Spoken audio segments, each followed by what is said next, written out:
Olá, amigos, o programa Gente Hábil, Técnicas de Gestão, hoje transmitindo soluções online para a sua empresa. Está aqui em nossos estúdios Francisco Alvarez, que dirigiu a Philips do Brasil, Lacoste, homem de mercado com profunda experiência de mercado, para falar sobre a relação com o cliente. Francisco, obrigado por ter vindo. Eu que agradeço o convite. Bom, eu acho que o tema que a gente discutiu e entendemos que é importante é gerencio ou sou gerenciado pelos clientes. Explica um pouquinho esta dinâmica e como você enxerga essa necessidade. Bom, essa dinâmica vem muito da situação que a gente está enfrentando, particularmente nesse momento, mas que já vem se configurando nos últimos anos. As equipes de venda sempre foram muito focadas nos produtos, nas quantidades, etc., e sempre foram focados muito em cima de preço, produto, mix, etc. E aí fica sempre aquela situação, se eu consigo ou não consigo vender em função do cliente. Algum dia inventou que o cliente sempre tem razão, né? E aí as equipes de venda acabam se ancorando muito nisso. E faz com que elas estejam submissas aos clientes. Principalmente Sim. Hoje, a gente fala assim, a crise está muito grande e tal, tenho que fazer o que o cliente quer, porque o cliente é que manda e tal. E na realidade, o que eu tenho que fazer é parar com essa ação espontânea de tentar conquistar algum cliente ou tentar vender para o cliente e, na realidade, começar a trabalhar dentro de uma metodologia, de uma sistemática de gerenciamento da venda, gerenciamento do cliente, que vai me levar a essa questão de gerenciar o cliente e não ser gerenciado por ele. Naturalmente, não ficar refém do cliente. Exatamente. E naturalmente, o cliente é importante, naturalmente o cliente tem a palavra final, porque é ele que vai comprar ou não, né? Embora a palavra final sobre o preço seja de quem vende e não de quem compra, né? Porque Sim. Eu sempre posso ou não aceitar. Fazer essa venda, né? Mas na realidade eu tenho que gerenciar meus clientes. Eu tenho perfis diferentes de clientes, eu tenho tipos diferentes de negociação, tipos diferentes de mix de produtos, de forma de atender esse cliente. Então eu tenho que estabelecer um processo de gerenciamento da minha carteira de clientes. Esse é o grande desafio que se apresenta para as empresas hoje e que principalmente faz com que elas tomem a rédea da venda e não fiquem mais submissas àquilo que o mercado ou os clientes determinam. E quais são os instrumentos que existem para você justamente impor esta dinâmica, digamos assim? Basicamente, a primeira coisa que eu tenho que fazer é analisar a região onde eu estou atuando, né? Então, isso inclusive é interessante também, né?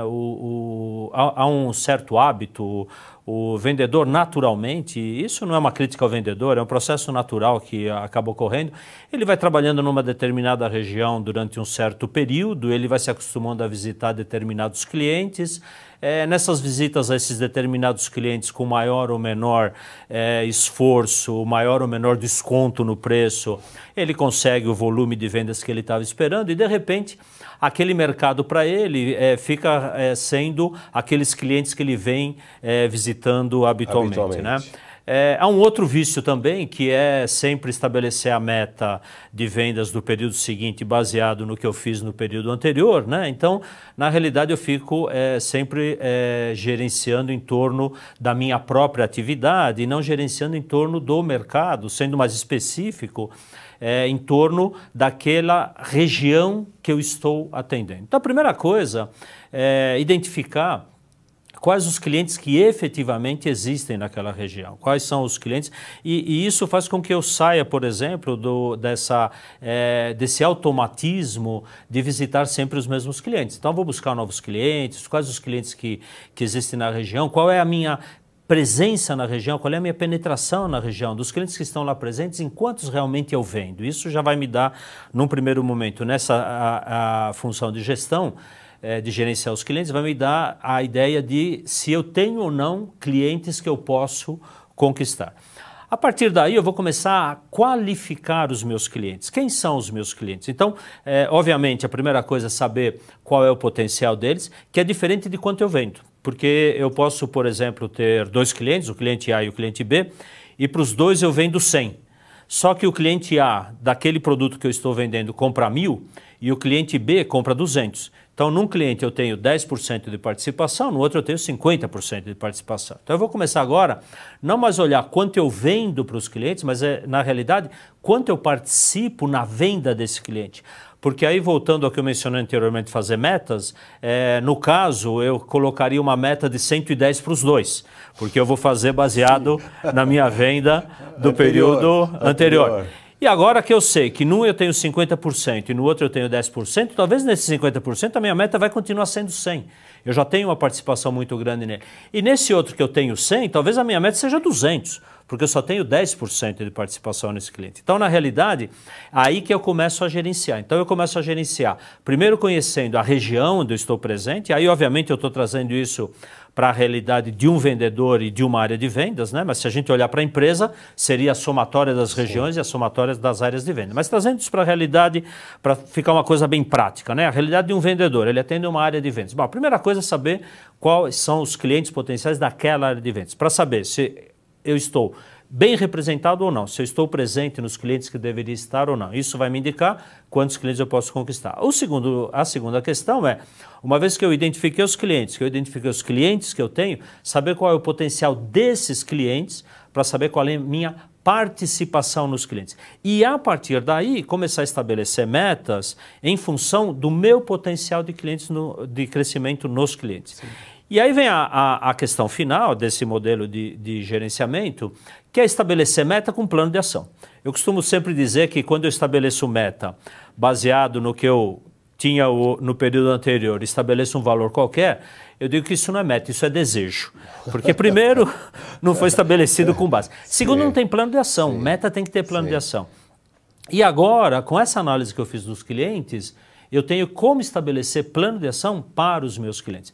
E aí eu vou qualificar o meu atendimento. Tem clientes que eu vou visitar mais vezes, clientes que eu vou visitar menos vezes. Até porque o passado recente, ou os últimos 12 meses, ultimamente não é um bom referencial para a gente solucionar a saída da crise, né? Sim, sim. Quer dizer, você considerar 10% além daquilo que você vinha fazendo não é referencial nenhum mais, né? Inclusive, isso eu estava discutindo recentemente, isso vai dar um fenômeno muito interessante se a gente olhar o Brasil ao longo do tempo. Porque o Brasil é o voo da galinha, né? A gente sobe, sobe e desce, né? O que acontece? O ano passado, ninguém bateu meta, porque foi uma crise. Como as metas foram estabelecidas em função do ano anterior, ninguém bateu meta. Agora, se estabeleceram para esse ano aqui as metas já menores, baseadas no que eu vendi o ano passado. E que também vai ser difícil bater, vai ficar quase impossível. Ok. Agora, para 2017, eu vou estabelecer meta baseada em 2016. Supondo que, pelo que se fala na economia, 2017 realmente melhore, em 2017, todo mundo vai bater meta. Sim. Porque como o mercado melhorou, né? Então, eu estabeleci as metas baseadas no período anterior, todo mundo vai bater meta. Teria sido essa, então, um modelo de visão de vou dobrar a meta quando a meta é zero, por exemplo? Teria sido, talvez, aí algo já é um pouco superior ao nosso entendimento. Tal.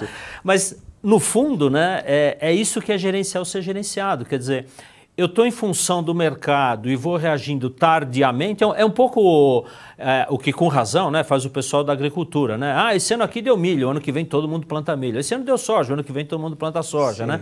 Então eu faço a mesma coisa com vendas, eu não tenho um processo de gerenciamento da atividade de vendas, né? E Francisco, nesse momento de maiores dificuldades de venda, né, nós temos os clientes tradicionais, né? E temos que conquistar novos mercados. E temos equipes de venda, por vezes, que estão há muito tempo sendo gerenciadas dentro de uma determinada empresa. Com que frequência você enxerga que tem que se medir a qualificação desse vendedor? Como que você entende a necessidade de renovar o conhecimento via treinamento desse vendedor ou dessa equipe de venda? O que acaba acontecendo, né, e aí é a grande discussão que a gente tem, inclusive, na universidade, entre a teoria e a prática, né, e que, particularmente em vendas, tem muito essa história, né? Em geral, quando eu vou falar com vendedores, a primeira pergunta que me fazem é: você já carregou pastinha, né? Eu tenho que dizer sim, já carreguei pastinha, né? O que acontece, né? A experiência, ela sempre é válida. Agora, o grau de importância dessa experiência está diretamente ligado ao ambiente onde a ação está acontecendo. Se o ambiente está parado, ele está se repetindo, a experiência praticamente sozinha atende aquilo que é necessário. Por quê? Sim. Porque eu aprendi com a experiência nos últimos 10 anos e o ambiente de mercado onde eu trabalho continua igual nesses últimos 10 anos, então eu só preciso da experiência. Sim. Agora, o que a gente está vivendo hoje em todos os sentidos, não só na economia, na tecnologia, no comportamento das empresas, comportamento das pessoas. A cada ano é um ambiente diferente, a cada ano é uma situação diferente. Então o que acaba acontecendo é o seguinte, é que a experiência continua válida, mas ela sozinha já não é suficiente. Não ancora, não ampara essa... Exatamente. Por quê? Porque na realidade eu não posso fazer hoje o que eu fazia 10 anos atrás. O que não quer dizer também que o fato de eu ter trabalhado esses 2 anos não serve para nada. Claro que serve. É claro que é muito útil. Mas eu tenho que estar revisitando a minha experiência o tempo inteiro e questionando essa experiência de modo a criar novos modelos. Então aí vem o modelo ideal, que é o quê? É juntar a experiência com essa nova teoria, esses novos conceitos, essa nova forma de olhar para o mercado, de olhar para os clientes e, em conjunto, estabelecer um novo modelo de trabalho, que aí vem justamente essa proposta de fazer o gerenciamento da carteira de clientes e não mais simplesmente o gerenciamento do volume de vendas. Perfeito. Seria o equilíbrio entre a teoria e a prática, né?